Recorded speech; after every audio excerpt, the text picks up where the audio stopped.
Students, welcome back to your bio 24/7। Students, आप सभी लोग बहुत अच्छे होंगे।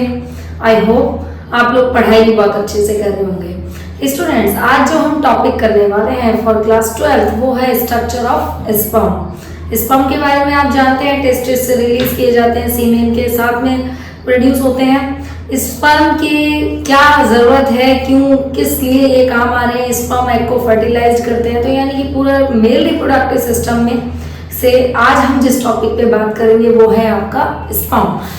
चलिए यहाँ स्ट्रक्चर देखते हैं बच्चों। इसका स्ट्रक्चर बहुत ही इंपॉर्टेंट है क्योंकि इसके स्ट्रक्चर से जितने क्वेश्चन कवर अप होने वाले हैं वो सब हम स्ट्रक्चर बनाएंगे और यही करेंगे।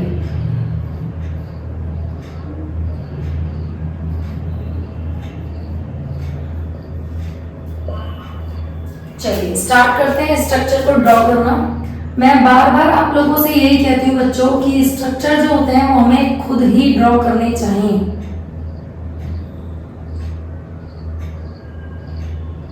क्योंकि हम अगर स्ट्रक्चर ड्रॉ कर रहे हैं तो हम काफी चीजें डीपली सीख पाते हैं। और ये बायोलॉजी में तो विशेष तौर पे आपको बनाने ही चाहिए स्ट्रक्चर।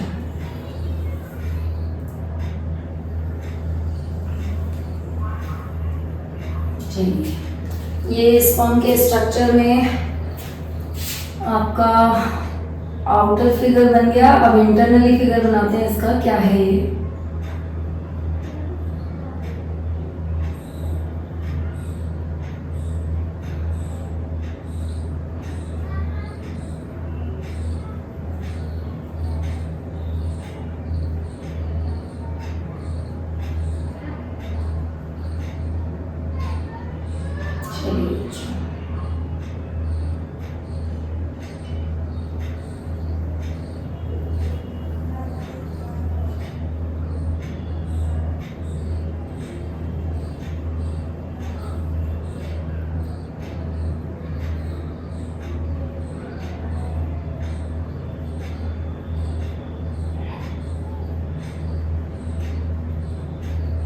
देखिए ये हमारा फिगर ड्रॉ होता जा रहा है और मैं बच्चों आप लोगों से ये उम्मीद करती हूँ कि आप भी फिगर ड्रॉ खुद से करें। जैसे जैसे आप फिगर ड्रॉ करते जाते हैं बहुत सी चीजें आसान होती जाएंगी।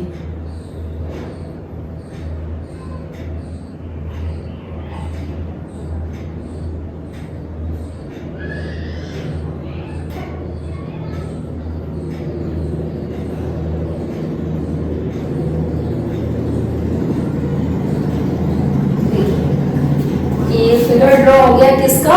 स्पर्म। सबसे पहले बॉडी डिवीजन देख लेते हैं। सबसे पहला पार्ट आपका हेड, स्पर्म का हेड। ये एंटीरियर पार्ट होता है, anterior part of sperm.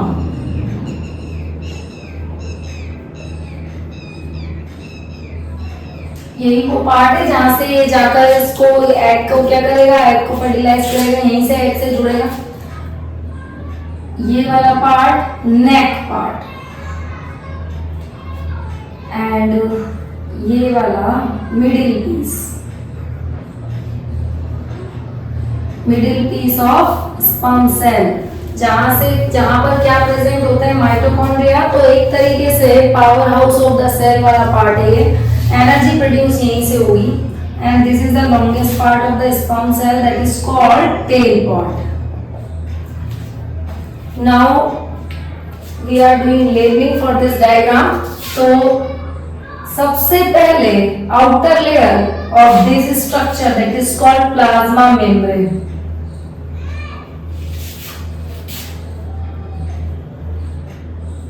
And plasma membrane is made up of lipid bilayer.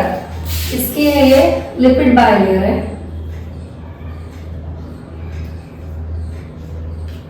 Then come to the next. What is this? ये जो डार्कर पॉइंट मैंने हेड पर बनाया हुआ है that is एक्रोसोम। एंड बच्चों एक्रोसोम एक तरीके से गोल्जी अपैरेटस का मॉडिफाइड फॉर्म है, यानी कि modified form of Golgi apparatus.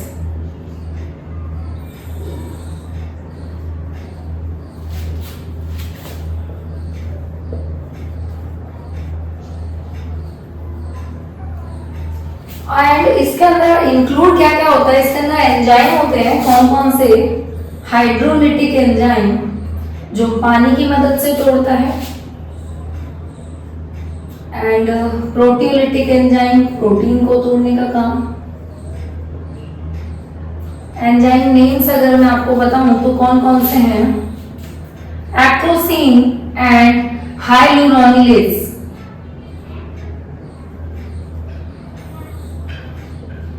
Enzyme और एक्रोसिन एंजाइम, एंजाइम्स प्रेजेंट होते हैं। और ये वाला जो स्ट्रक्चर है दैट इज न्यूक्लियस, इस स्ट्रक्चर को न्यूक्लियस कहेंगे। और न्यूक्लियस, स्पर्म सेल न्यूक्लियस जो है वो हैप्लॉइड स्ट्रक्चर है। इस हैप्लॉइड स्ट्रक्चर में 22 प्लस एक्स या 22 plus y. Now come to these two dots. First dot is centriole, proximal centriole.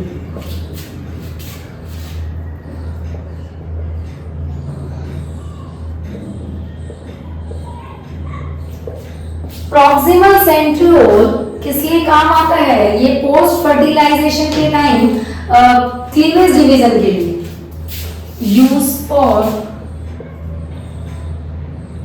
After post fertilisation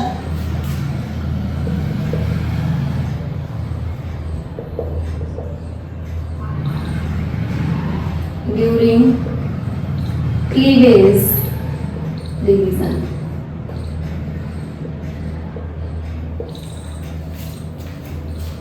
second is distal centriole. Centriole आप जानते हैं वो स्ट्रक्चर जो कि सेल डिवीजन के टाइम काम आता है, ये है आपका डिस्टल सेंट्रियोल। डिस्टल सेंट्रियोल बनाता है एक्सियल फिलामेंट जो कि विप्लैश मूवमेंट के लिए काम आता है। विप्लैश मूवमेंट ऐसे ऐसे ऐसे ऐसे इस तरह का जो मूवमेंट होता है विप्लैश मूवमेंट होता है। Axial filament form, axial filament और एक्सियल फिलामेंट क्या करता है, विप्लैश मूवमेंट। अब ये जो डॉट मैंने क्रिस क्रॉस टाइप बनाए हैं, तो ये जो डॉट्स हैं नीचे वाले ये क्या करते हैं, ये वाले डॉट हैं आपके माइटोकॉन्ड्रिया। माइटोकॉन्ड्रिया सेल का वो पार्ट होता है जो क्या करता है, एनर्जी प्रोड्यूस करता है, power house of the cell.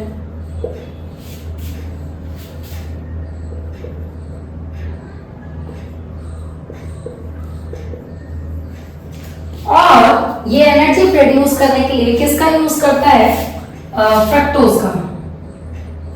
Use fructose to produce energy. Energy किस फॉर्म में प्रोड्यूस करेगा, एटीपी की फॉर्म में, adenosine triphosphate form of ATP, in the form of ATP. Now come to the next. ये arrangement देखिए बच्चों, ये spirally arrangement. तो यार माइटोकॉन्ड्रिया का नंबर जो है 30 to 35 mitochondria are present in this cell. Mitochondria arrange in spirally manner, spirally arrange होते हैं। जिस इस स्पाइरली अरेंजमेंट को, टोटली अरेंजमेंट को, इसको कहा जाता है nebenkern. Spirally arrangement that called नेबकर्न।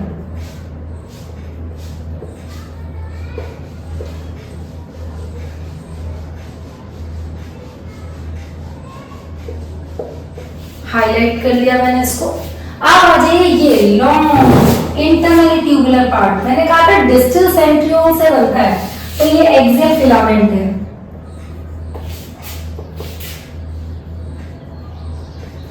Use for whiplash movement.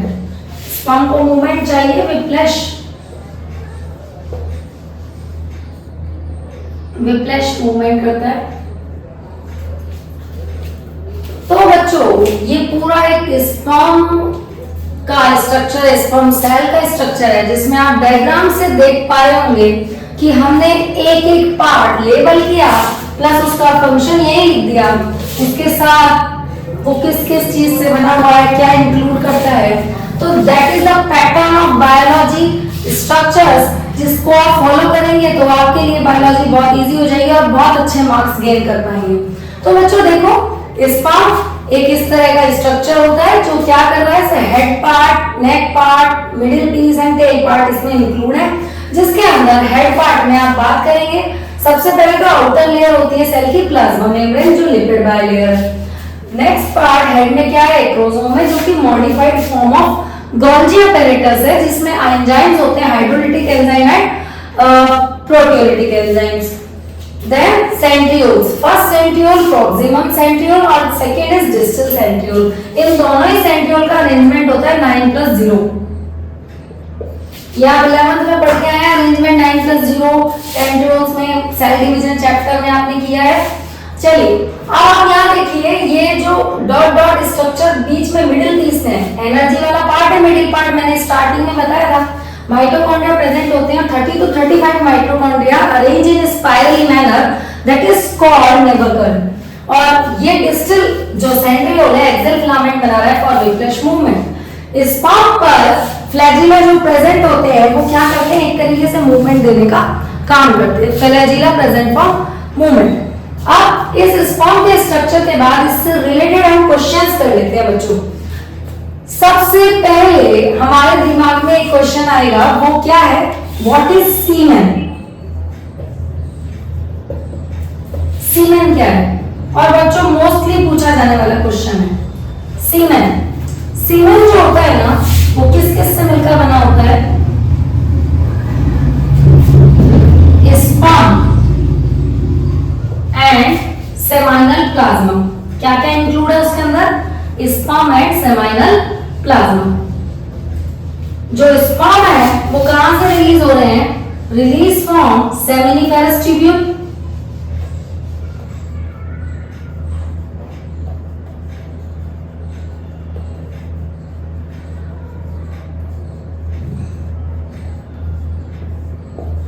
And seminal plasma जिसमें कौन कौन सी ग्लैंड्स के सीक्रेशन प्रेजेंट है। यहां पर आएगा seminal vesicles,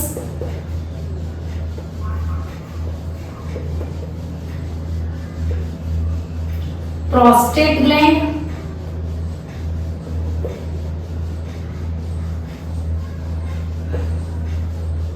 and bulbourethral gland secretion.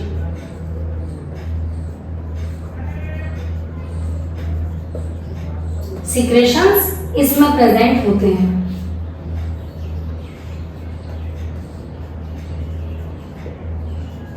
चलिए what is semen, semen done है आपका। चलिए सीमेन डन, स्पर्म का स्ट्रक्चर डन। अब हम आगे बढ़ते हैं, स्पर्म से रिलेटेड और कुछ चीज और जानकारी ले लेते हैं जरा।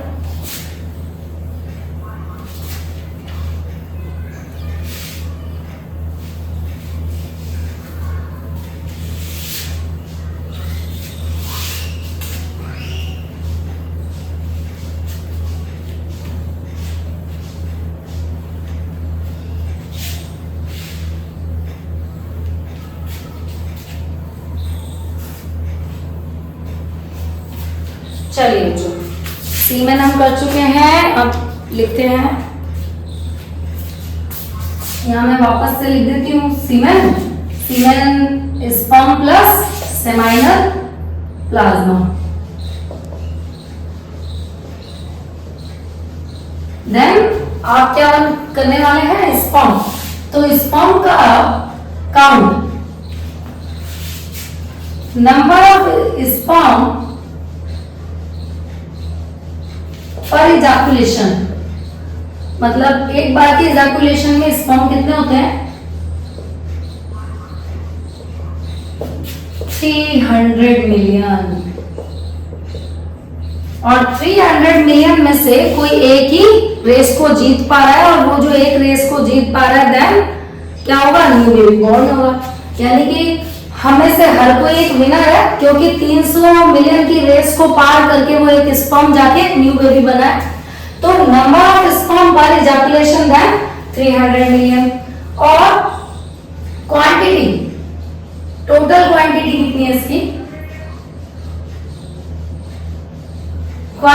Of semen per ejaculation,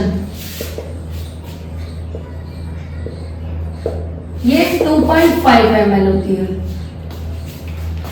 pH of semen,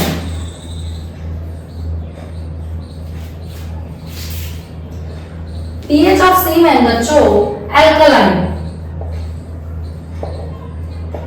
7.3 to 7.7। Then आपको डिसऑर्डर्स बच्चों जानने जरूरी है कि स्पर्म इतना काउंट तो होना ही चाहिए। अब इतना काउंट मान लो नहीं हो रहा है तो डिसऑर्डर होंगे।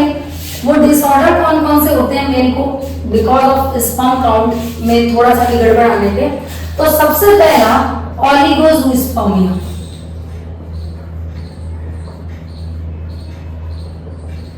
यहाँ पे 300 मिलियन की बात हो रही है, इतना काउंट ना होकर के उससे कम हो रहा है तो काउंट ही कम हो जाएगा, देन गड़बड़। तो ओलिगोजूस्पर्मिया लेस काउंट, लेस नंबर या less count of sperm. 300 million से घट करके मान लो 80 मिलियन हो रहा है, ये तो बहुत कम हो गया। ओलिगोजूस्पर्मिया। Second is azoospermia. यहां पे बहुत ही कम काउंट, नेग्लिजिबल स्पर्म, यानी कि जहां 300 मिलियन होने चाहिए थे वहां हो रहे मान लीजिए 10 मिलियन 20 मिलियन, नेग्लिजिबल स्पर्म। ये तो गिने ही नहीं जाएंगे, काउंट में नहीं है। कितना होना चाहिए और वो कितना है मान लीजिए 20 मिलियन के आसपास। अब एस्थेनोजूस्पर्मिया।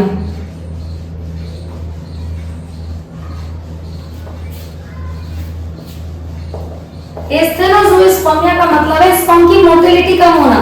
जब स्पीड कम है तो भी स्पर्म जगह तक नहीं पहुंच पाएगा, रेस को कैसे जीतेगा? तो क्या है, स्पीड कम, लो मोटिलिटी ऑफ स्पर्म।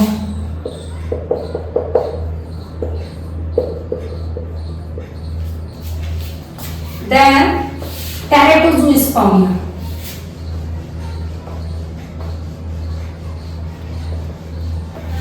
ये क्या है, स्पर्म का जो शेप है ना वो डिस्टॉर्टेड हो जाता है, डिस्ट्रक्टिव सा शेप होता है। जैसे कि टैरेटो जो वर्ड है वो मॉन्स्टर्स के लिए है, तो मतलब एक तरीके से शेप ही डिस्टर्ब हो जाता है, तो शेप डिस्टॉर्टेड।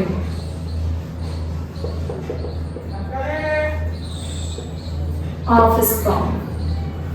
तो यहाँ पर स्पर्म का काउंट गड़बड़ हुआ तो हमारे पास डिसऑर्डर आ गए। Semen done, sperm count, semen का quantity and pH of semen, then disorder और topics of related to sperm and done. अब हम करने वाले हैं कि एक क्वेश्चन इससे रिलेटेड बनता है बच्चों कि जो 60% स्पर्म होते हैं वो शेप में, मतलब शेप एंड साइज में नॉर्मल होते हैं। अब उनमें से भी 40% क्या होते हैं, उनकी जो मोर्टेलिटी होती है वो थोड़ा डिस्ट्रक्टेड होती है। तो उससे रिलेटेड एक क्वेश्चन बनता है, वहां देखें कि क्या होना चाहिए at least.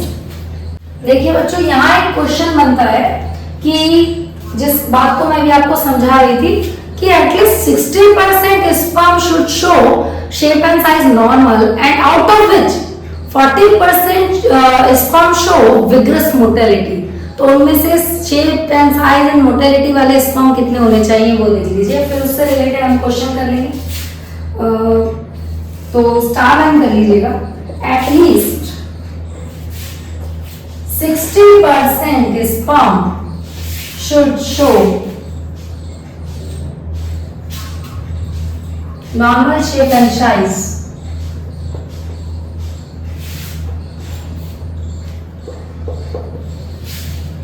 and out of which इनमें से भी 40% show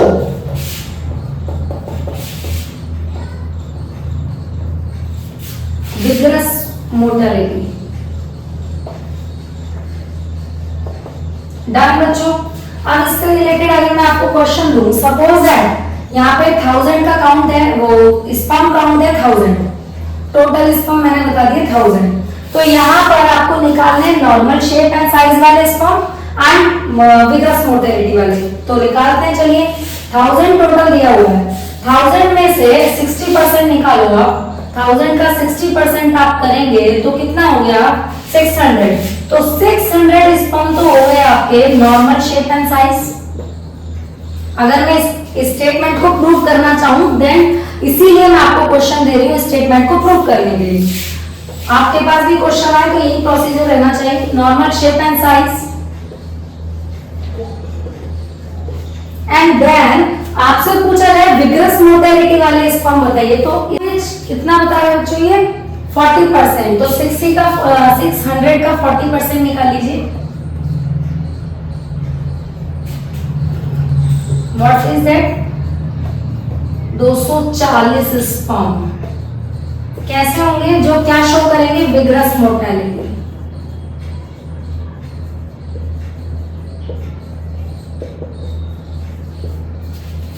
बच्चों ऐसा क्वेश्चन अगर आपके पास आ जाता है तो आप कर लेंगे। टोटल स्पर्म काउंट दे दिया है, उसमें से आपको विग्रस मोर्टेलिटी और आपको नॉर्मल शेप एंड साइज का क्वेश्चन दिया जाए तो आई होप आप बहुत अच्छे से कर लेंगे। तो बच्चों आज अपन ने स्ट्रक्चर ऑफ स्पर्म एंड उससे रिलेटेड काफी क्वेश्चन क्लियर किए हैं और इस टॉपिक में जितने स्पर्म से रिलेटेड आने चाहिए उतने सभी क्वेश्चन मैंने आपको डन करा दिए, उससे बाहर कुछ भी नहीं है। तो बच्चों पढ़ाई अच्छे से करते रहिए, खुद से डायग्राम ड्रॉ करिए, लेबल करिए, ये मैं आपको बार बार कहती हूँ क्योंकि बायोलॉजी में अगर आपको नीट में भी 100 मतलब कंप्लीट आपको अच्छे नंबर लाने आउट ऑफ फुल लाने हैं तो उसके लिए आपको स्टडी इसी तरीके की करनी चाहिए। तब तक के लिए बच्चों नेक्स्ट वीडियो का अपलोड लेने के लिए आप चैनल को लाइक शेयर सब्सक्राइब करते रहिए। तब तक के लिए थैंक यू बच्चों।